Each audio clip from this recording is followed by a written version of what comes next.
David Hume in 1735 said, "I see no reason why we should either go to a university more than any other place, or even trouble ourselves about the learning or capacity of the professor." So David Hume in the 18th century was already cynical about the point of attending teaching events, as are many of our students today. And they have even more cause to complain and to dismiss lectures and the like as irrelevant. All too often when I read a course syllabus or attend a teaching event, I see that the course is designed almost completely around a textbook, even to the extent that the week-by-week schedule is tied completely to the chapters of the book, and that the teaching materials are produced by the textbook author. I can see that point a bit. I mean, the author has tried to put together a coherent course, not just a book, which the teacher can then pick up and run with. And if the author is really famous, or simply teaches at a good university, perhaps we feel we can't do any better.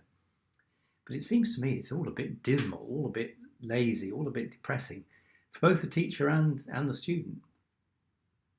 And more to the point, in these days of technological advancement, it's possible to find entire lecture courses in some form or other, and on many, many different subjects already on the internet, which raises the question, what on earth are we doing with our students? What's the point of gathering them together for, say, 3 hours a week in order to talk at them?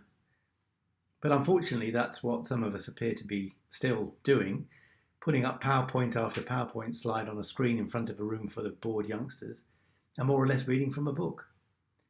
Where is the value added in that?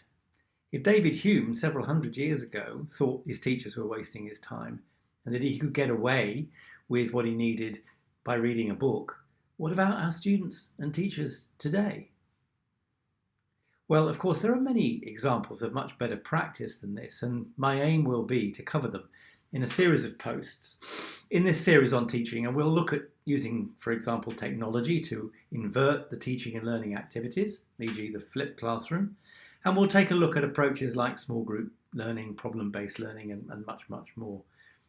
At the moment, though, I just want to mention that these many good ideas, even if they're already reasonably well known, are really not put into practice nearly as often as they should be, and that we may be letting our students down, and ultimately our institutions down too, by not reflecting nearly enough about pedagogy and the point of an arrangement where students and teachers get together regularly to do, well, something.